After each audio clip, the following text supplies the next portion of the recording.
Anywhere registration అంటే ఏమిటి? కర్ణాటక యొక్క ఎనీవేర్ రిజిస్ట్రేషన్ ఆస్తి గురించి మీరు తెలుసుకోవలసినది. సెప్టెంబర్ 2 నుండి కర్ణాటకలో ఆస్తి నమోదు సులభం అవుతుంది. ఆస్తి లావాదేవీలను రికార్డ్ చేయడానికి ప్రజలు తమ జిల్లాలోని ఏదైనా సబ్ రిజిస్ట్రార్ కార్యాలయాన్ని ఎంచుకోవడానికి అనుమతించబడతారు.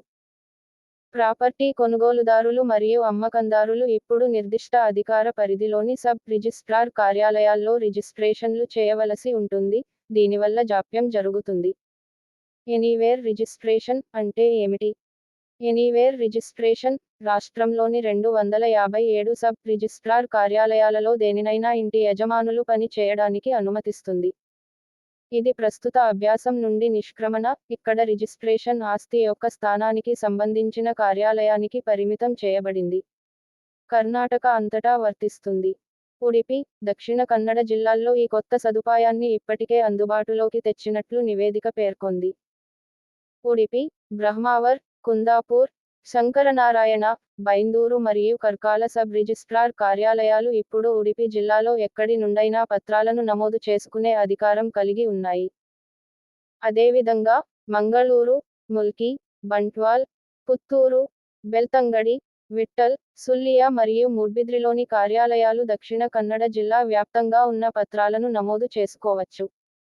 ఈ ఏడాది ప్రారంభంలో బెళగావి మరియు తుమకూరు జిల్లాల్లో మార్చి 14న నిర్వహించిన విజయవంతమైన ట్రయల్స్ను అనుసరించి రాష్ట్రవ్యాప్తంగా అమలులోకి వచ్చిందని పేర్కొంది.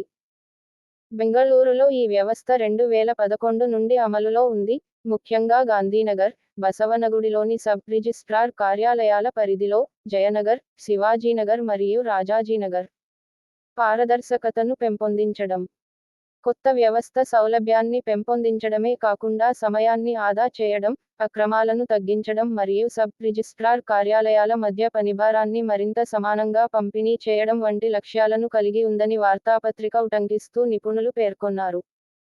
అయితే, అధికారుల సహకారం, మధ్య దళారుల నిర్మూలనపై ఈ కార్యక్రమం విజయవంతం అవుతుందని న్యాయ నిపుణులు హెచ్చరిస్తున్నారు. ఈ మార్పుల వల్ల కొన్ని సబ్ రిజిస్ట్రార్ కార్యాలయాల్లో రద్దీ తగ్గుతుందని కూడా భావిస్తున్నారు.